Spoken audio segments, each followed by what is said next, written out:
Hello friends, मेरा नाम है Divya Gupta. Welcome to my YouTube channel सबसे भी Shaktiman the journey of ambitions. आज का ये हमारा प्रैक्टिस सेट रहेगा सभी एग्ज़ाम्स के लिए जो आने वाले कुछ टाइम में आपको देखने को मिलेंगे, जैसे कि रेलवे के एग्ज़ाम अभी आपको देखने को मिलेंगे, तो उनमें ये बहुत इम्पॉर्टेंट सीरीज़ रहेगी। अभी हम इनको कम क्वेश्चंस करेंगे, आगे इन क्वेश्चंस की क्वांटिटी हम बढ़ाते जाएंगे, साथ ही में आप इन क्वेश्चंस को भी रेडी करते चले। तो हम स्टार्ट करते हैं आज के सेट से। भारतीय मूल की किस लेखिका ने ब्रिटेन का कोस्टा चिल्ड्रन बुक अवार्ड 2019 जीता है? इसके ऑप्शंस इस प्रकार हैं: जया सिंह, ममता कालिया, प्रिया कृष्णा, जसविंदर बिलन। तो इसका सही उत्तर है जसविंदर बिलन। इनकी बुक का क्या नाम है? आशा एंड द स्पिरिट बर्ड। चलिए हम नेक्स्ट क्वेश्चन में चलते हैं। हिमालय की सबसे पूर्वी चोटी का क्या नाम है? तो इसके ऑप्शंस ये रहे: नमचा, वर्खा, अन्नपूर्णा, कंचनजंगा एंड एवरेस्ट। तो हिमालय की सबसे ऊंची चोटी तो आप जानते हैं कि माउंट एवरेस्ट है, लेकिन इस क्वेश्चन में मेंशन है कि आपको इसमें सबसे पूर्वी चोटी का नाम बताना है।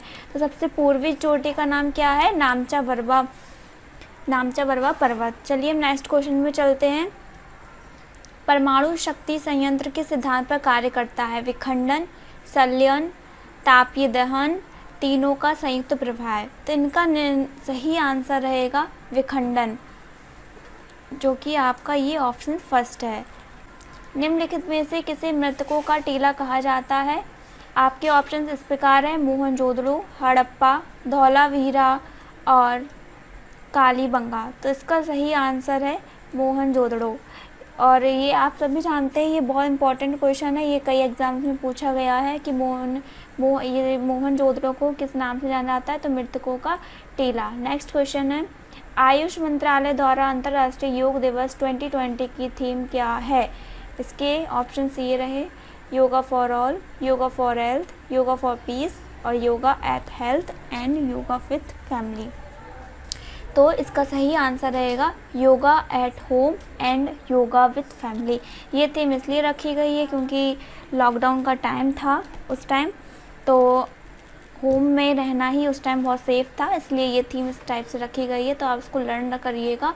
नेक्स्ट हमारा क्वेश्चन है: हाल ही में किसे भारतीय नौसेना की पहली महिला, ये देखिए पहली महिला आ गया है, तो ये इंपॉर्टेंट क्वेश्चन हो जाता है। सही आंसर आपको बताना है: गुंजन सक्सेना, भावना राठौर, लेफ्टिनेंट शिवांगी जोशी, श्वेता पटेल। इनमें से सही आंसर क्या रहेगा आपका? लेफ्टिनेंट शिवांगी जोशी। इनका पूरा नाम शिवांगी जोशी है, ये बनारस की रहने वाली हैं और ये भारतीय नौसेना की पहली महिला पायलट है। जो कि अभी जो राफेल हम लोगों ने फ्रांस से इसको परचेस करा था, उसको पहली उड़ान किसने भरी थी? लेफ्टिनेंट शिवांगी ने ही भरी थी और ये यूपी के बनारस से बिलोंग करती हैं। नेक्स्ट हमारा क्वेश्चन है: देश में कौन से 3 वर्ष की अवधि को योजना अवकाश के रूप में मनाया गया? हमारे ऑप्शन इस प्रकार हैं: 1956 टू 1968, 1966 टू 1969, 1968 टू 1972 और 1969 टू 1972। तो इसका सही आंसर है 1966 से 1969। उस टाइम हमारे इंडिया में अकाल का टाइम था, भुखमरी थी और उसी टाइम पे 1962 में वॉर भी हुए थे। तो इस टाइम इसलिए इसको अवकाश रखा गया था और इसको योजना अवकाश कहते हैं। और इसी दौरान में हमारी हरित क्रांति स्टार्ट करी गई थी। तो इसको आप याद रखिएगा, बहुत इंपॉर्टेंट क्वेश्चन है। और पंचवर्षीय योजना वह हालांकि अभी ख़त्म हो चुकी है, इसके स्थान पर नीति आयोग आ चुका है, लेकिन फिर भी एग्ज़ाम में इस टाइप के क्वेश्चन पूछे जाते हैं। तो आप इसको ज़रूर याद रखिएगा कि योजना अवकाश किस ईयर में, किस पर्टिकुलर टाइम में रहता है, और वो भी 3 साल का रहता है: 1966, 1967, 1968, 1969। तो ये हमारा सही आंसर है। नेक्स्ट क्वेश्चन है: भारतीय नौसेना किस देश की सहायता के लिए जनवरी 2020 में ऑपरेशन वनीला चलाया था? हमारे ऑप्शन इस प्रकार हैं: मेडागास्कर, मालदीव और श्रीलंका, बांग्लादेश। तो हमारा सही आंसर है मेडागास्कर। ये नेवी, हमारे इंडियन नेवी के द्वारा चलाया गया था मेडागास्कर के लिए। ये एक द्वीप है, हमारे हिंद महासागर में पड़ता है। तो इसका सही आंसर क्या रहेगा? मेडागास्कर। इसमें लिखा भी है भारतीय नौसेना ने चलाया था। और इस टाइप से भी क्वेश्चन पूछा जा सकता है कि ऑपरेशन बनीला किसने चलाया था, तो किसने चलाया था, इंडियन नेवी ने चलाया था। किसके लिए चलाया था, मेडागास्कर ने। नेक्स्ट हमारा क्वेश्चन है, जैन धर्म का वास्तविक संस्थापक किसे माना जाता है। हमारे ऑप्शंस हैं महावीर, पार्श्वनाथ, भद्रबाहु, स्थूलबाहु। तो हमारा सही आंसर है, हालांकि ये क्वेश्चन सिंपल है लेकिन एग्जाम में इस टाइप से क्वेश्चन पूछे जाते हैं। हमारा आंसर है महावीर। नेक्स्ट क्वेश्चन है, भारत वर्तमान में अरुणाचल प्रदेश के राज्यपाल कौन हैं। हमारे ऑप्शंस हैं वी.डी. मिश्रा, गंगा प्रसाद, बी.पी. सिंह बदनौर, सत्यदेव नारायण। तो हमारा सही आंसर है वी.डी. मिश्रा। और ये आजकल एग्ज़ाम में सीएम और गवर्नर से क्वेश्चन पूछे जा रहे हैं, तो आप इनको सारे 28 हमारे स्टेट है, तो 28 स्टेट्स के आप सारे के सारे सीएम और राज्यपाल लर्न करके जाएं। नेक्स्ट हमारे क्वेश्चन है, वायुमंडल में आर्द्रता मापने वाला यंत्र है। हमारे ऑप्शंस हैं मैनोमीटर, हाइड्रोमीटर, हाइग्रोमीटर और लैक्टोमीटर। तो हमारा सही आंसर है हाइग्रोमीटर। वायुमंडल में आर्द्रता मापने का यंत्र कौन सा है, हाइग्रोमीटर। लैक्टोमीटर से हम दूध की शुद्धता मापते हैं। नेक्स्ट हमारा क्वेश्चन है, हम किस संविधान संशोधन द्वारा नगर पालिका विधेयक पारित हुआ। हमारे ऑप्शन है 70, 72, 73 एंड 74। तो हमारा सही आंसर है 74 और 73 में नगर पालिका विधेयक पास हुआ था। हमारे नेक्स्ट क्वेश्चन है, टी.एन. शेषन जिनका हाल ही में निधन हुआ है, वह भारत के कौन से मुख्य चुनाव आयुक्त थे। हमारे ऑप्शंस हैं 10वें, 11वें, 12वें और 13वें। तो ये बहुत इम्पोर्टेंट क्वेश्चन है। जो इम्पोर्टेंट पर्सन्स जो रहते हैं, जिनकी डेथ हो जाती है हाल ही में, उनके ऊपर क्वेश्चन आ जाता है। तो आप इनको याद रखिएगा कि ये कौन से नंबर के हैं। वैसे ही अगर एग्ज़ाम में थोड़ा सा ट्रिकी बनाना रहेगा पेपर, तो यही पूछेंगे कि कौन से नंबर के हैं। वैसे तो यही अधिकतर यही क्वेश्चन आ सकता है कि टी.एन. शेषन का निधन हुआ है, वो कौन किस चीज़ से बिलोंग करते हैं। तो आपको टिक करना है मुख्य चुनाव आयुक्त। तो लेकिन इसका भी इस क्वेश्चन में आंसर क्या है हमारा, 10वें टी.एन. तो 10 तो वैसे भी दिख रहा है, ये ट्रिक से अगर आपको लर्न करना है तो आप भूलेंगे नहीं इसको। टी.एन. 10 तो 10वें मुख्य चुनाव आयुक्त थे। नेक्स्ट क्वेश्चन पे चलते हैं, निम्न में से कौन सा देश 2023 एशिया कप की मेज़बानी करेगा। हमारे ऑप्शंस हैं इंडोनेशिया, भारत, बांग्लादेश और चीन। तो हमारा आंसर क्या रहेगा, धोखेबाज चीन। चलिए नेक्स्ट क्वेश्चन पे चलते हैं, ग्लोबल जेंडर गैप इंडेक्स 2020 में भारत का कौन सा स्थान है। हमारे ऑप्शन है 78, 56, 112 एंड 65। हमारा आंसर रहेगा 112। जेंडर गैप इंडेक्स 2020, ये इंडेक्स जो रहते हैं जो 2020 में जारी होंगे, इनकी हम लगातार आपको हर सीरीज़ में एक नए क्वेश्चन देते रहेंगे। इनको आप नोट डाउन करते जाइए, एक लिस्ट बनाइए और उनको रेगुलर प्रैक्टिस करिए, उनको लर्न करिए। आपको रटने की ज़रूरत नहीं है, सिर्फ आपको डेली बेसिस पे इनको सिर्फ एक बार पढ़ना है, आपको ये याद हो जाएंगे। नेक्स्ट हमारा क्वेश्चन है, तंजावर के मंदिरों में किस नृत्य रूप को प्रोत्साहित किया गया और अपनाया गया। हमारे ऑप्शंस हैं कुचिपुड़ी, भरतनाट्यम, कथक एंड कथकली। तो हमारा क्या आंसर रहेगा इनमें, आप लोग 2 मिनट सोचिए और आंसर दीजिए। हालांकि इसका आंसर है भरतनाट्यम। नेक्स्ट क्वेश्चन है, निम्नलिखित में से मुख्य भूमि चीन में विधि मान्य मुद्रा क्या है। मतलब इसमें क्वेश्चन में सिंपली पूछा गया है चीन की करेंसी क्या है। हमारे ऑप्शंस है पेसो, रेनमिनबी, डॉलर और यूरो। हमारा सही आंसर है रेनमिनबी।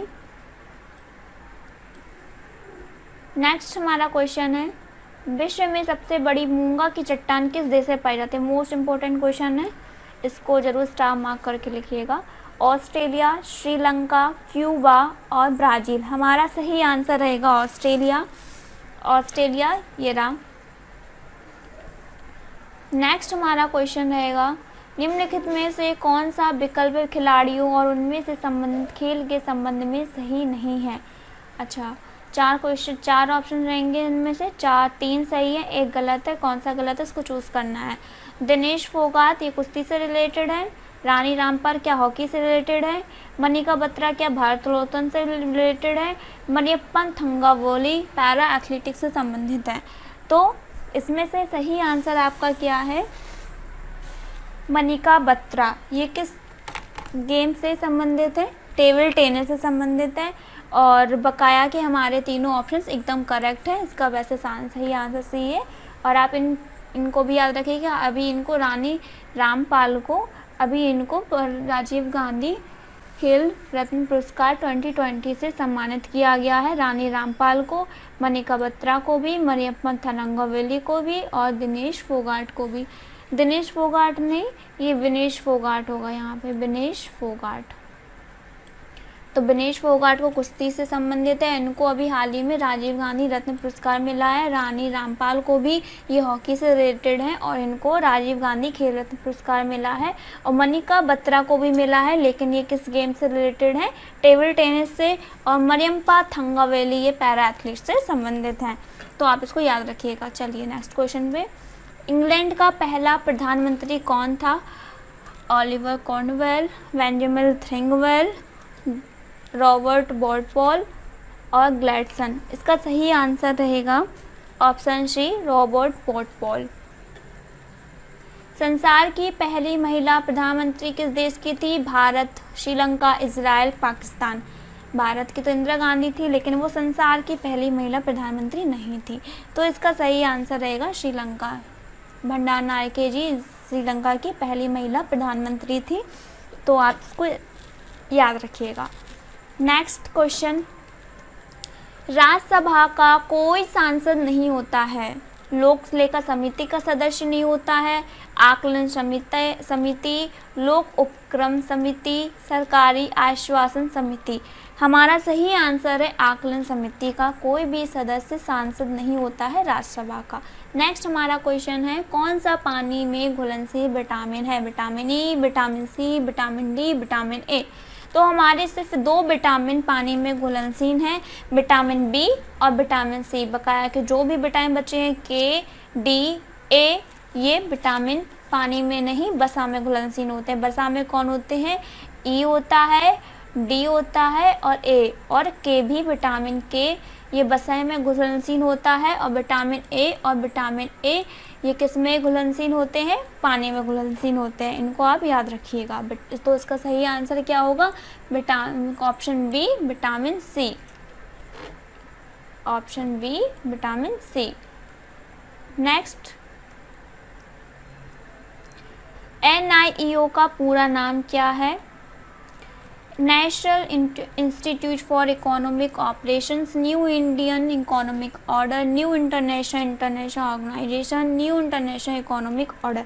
तो इसका सही आंसर है new international economic order. Option D इसका सही आंसर रहेगा। नेक्स्ट क्वेश्चन है, किस सभ्यता को नील नदी का वरदान कहा जाता है? मोस्ट इंपॉर्टेंट है, ये रेलवे के एग्जाम में पूछा हुआ क्वेश्चन है। ऑप्शन ए अजीरिया, मेसोपोटामिया, बेबीलोनिया या मिस्र। हमारा सही आंसर है मिस्र। मिस्र में एक बहुत इंपॉर्टेंट नदी भी बहती है। कौन सी नदी है ये? नील नदी। इसीलिए तो इसे नील नदी का वरदान कहा जाता है। किसको? मिस्र को।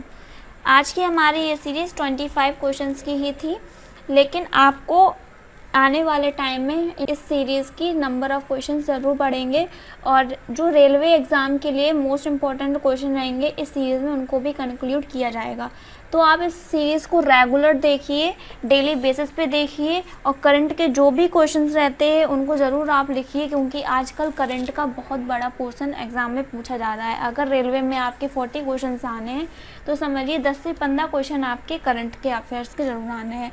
और स्ट्रेटेजी के भी जो क्वेश्चन आते हैं वो करंट अफेयर्स से रिलेटेड होके ही आते हैं। अगर जैसे राजीव गांधी खेल रत्न पुरस्कार 2020 आया तो उसमें एक क्वेश्चन ये भी आ सकता है कि राजीव गांधी खेल रत्न पुरस्कार आखिर शुरू कब से हुआ था, इसकी स्टार्टिंग डेट ही पूछ लेते हैं एग्ज़ाम में। तो आपको ये सीरीज़ देखनी है, उस क्वेश्चन का पूरा पोस्टमार्टम करना है कि क्वेश्चन पूछ क्या रहा है और उस क्वेश्चन के आगे और भी कौन से क्वेश्चन बन सकते हैं। तो आप एक क्वेश्चन से 10 क्वेश्चंस को रेडी करिए। इसी रेगुलर बेसिस पे अगर आप करेंगे तो आपके 25 क्वेश्चंस नहीं 50 क्वेश्चन डेली होंगे। तो आज के लिए इतना ही रखते हैं, नेक्स्ट सीरीज़ में मिलते हैं। Thank you. अगर आपको हमारी सीरीज़ पसंद आ रही हो तो उसको लाइक शेयर सब्सक्राइब जरूर करें।